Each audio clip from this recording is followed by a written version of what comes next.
I want to talk about a common trap that people fall into when they're podcasting. And the idea is that they're a business owner, they're a head of marketing, something like that, and they are doing everything with the show, which means they're putting an obscene amount of time in because they have to plan the show, maybe they're hosting the show, they have to edit the show, they have to maybe edit the transcript and the clips, they have to deal with the social posts and just the general promotion across different channels. And to coordinate all of that is a massive amount of time. And funny enough, they're actually investing too much time into their show. That's the problem. They're working too hard on the show. So what I want to do is talk about this mindset, talk about this trap, why it's so incongruent with how marketing works and how you should go about building a better, more effective show that involves less time from you.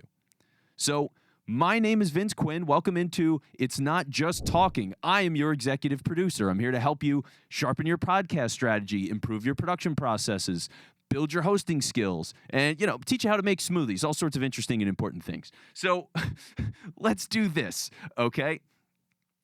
Let's talk about the problem with the mindset, which is I need to put in all this work because the show is not making money. That's the main issue. The show is not making money. Well, let me ask you something. If you have an advertisement in the newspaper, if you have an advertisement on a TV station, or on a billboard, or on a website, or on social media, do you get a sponsor for your advertisement? Is that the big thing that holds you up? Is that why you're not doing it? Well, I'd get this billboard, but I can't get Chick-fil-A to sponsor my billboard. That's not how it works. You do the billboard because it's your marketing. You're not putting the money into it with the mindset of, okay, and now I'm going to make money directly because this billboard exists, right? It's you do this thing, it is your marketing, and you're hoping that your business will make more money as a result of this marketing effort that you've made. That's what your podcast is. It's a marketing effort. And the idea of making money is a beautiful bonus and the reason why you do this investment in the first place. Because if you do it well and you do it consistently and you constantly get better and put it in the right places, then you're going to be able to make money off of your marketing. Like, that is a killer high-end goal to aspire to. And that's why so many people do this. To start, it's just your marketing. And you need to think about it that way and how you should value your time knowing that this is a marketing venture. Because let's step back for a moment and think about what your goal might be as a business owner.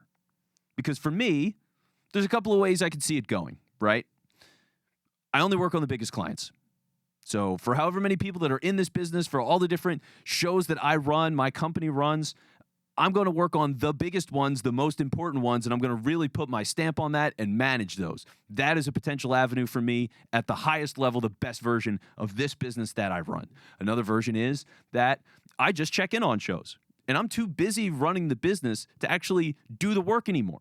And so as a result of that, I'm just advising. I'm the executive producer. I'm just overseeing things. Other people manage the day-to-day. I check in with them, whether it's every week, every month, every couple of months, whatever that might be. And I just keep on moving. The business keeps on moving, but I'm not in it day-to-day. Another thing might be that I'm literally not even dealing with clients at all. Like, this business has gotten so big and there's layers underneath me and structure underneath me to the point that I don't need to work on shows. I don't need to hear about shows. I'm just talking about the business and growing the business, just this larger entity, and it goes beyond client work. That's a possibility. You might be wanting the same thing for your business. That might be your end goal. Or you sell the whole thing and you just have nothing to do. You're just hammering the buffet at the resort. And that's your life, which is a great one. But when you think about all those stages and levels of responsibility, what it looks like at the top, the ideal version of you as a business owner, you should think the same thing for your podcast. It's not about putting in all the time day to day and being in on all the little minutia and micromanaging every single thing to make sure it's perfect exactly the way that you would do it for this and that. You got to step back. You got to take a moment and you have to realize that, okay, this show is going to be a regular part of my business. That's why I've done this. That's why I've made the commitment, because I believe in podcasting. I like the longevity of it. I like the consistency of it. And this is going to be a part of what we do.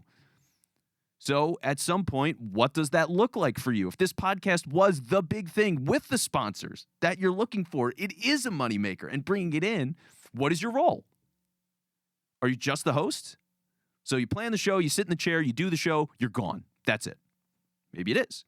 Maybe you are that executive producer where somebody else on the team comes in and they're hosting the show and you're overseeing it because you start it for a while and you're hosting for a while, but you work them in, you get the audience used to them, you transition it, you hand it over. Now you're doing oversight. They're hosting the show. You've got a team to manage it and you check in. Other side might be that your company's gotten big enough where you don't have anything to do with it anymore. You've handed it off to other people. They run the show. You don't even talk about it unless something is horrifically wrong or amazingly great. And that's really about it. It exists within your business structure, but it's not something that you have direct hands-on with. If you're listening to this, chances are that your business podcast is struggling, but you're not sure what's holding it back. That's why I created the Podcast Compass Quiz. And in just 5 minutes, you'll get clarity on what's working, what's not, and where to focus your energy next. Best part? It's completely free. So hit the link in the show notes to take the quiz now.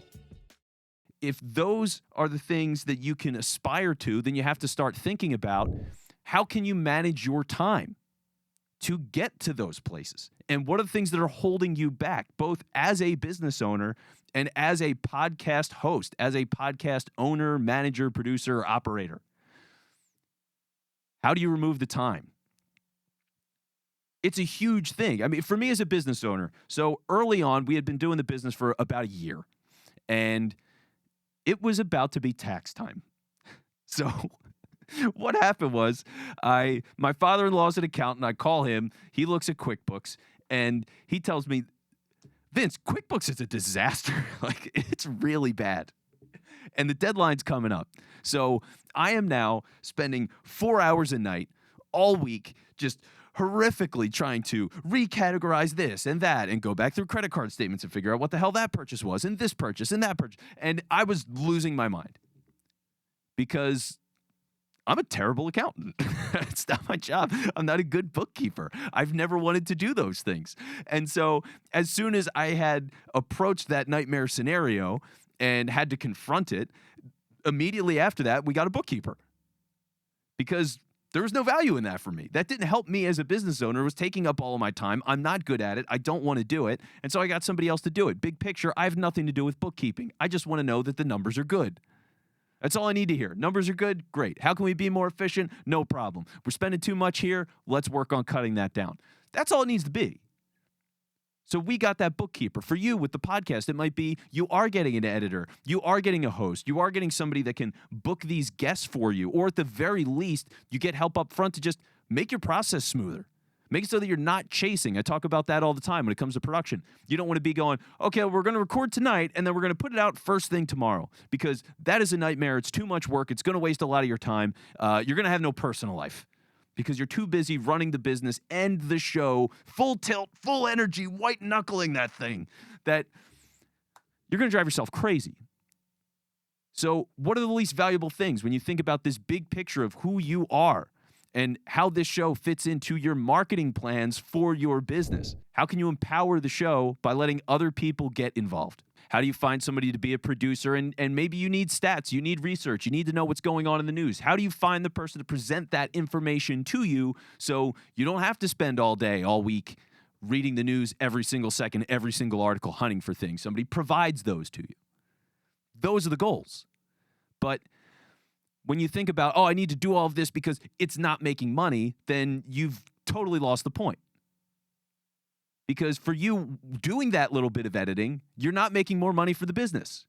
Editing out odds and ums does not make enough money for the business. If you're going to compare the time spent for you doing that versus you being an executive and trying to get out there and meet people, or make sure you get a couple of extra posts up, or work on your funnel, or work on your offers, or review your books with your bookkeeper, whatever it is, right? All of these things that you could do. If you're taking away from that time because your podcast isn't making money, so you got to really manage everything and do it to the nines, then yeah, you've completely lost the point.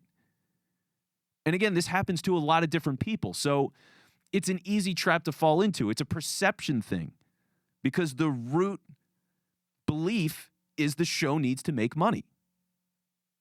And again, it doesn't. Your business just needs to make more money.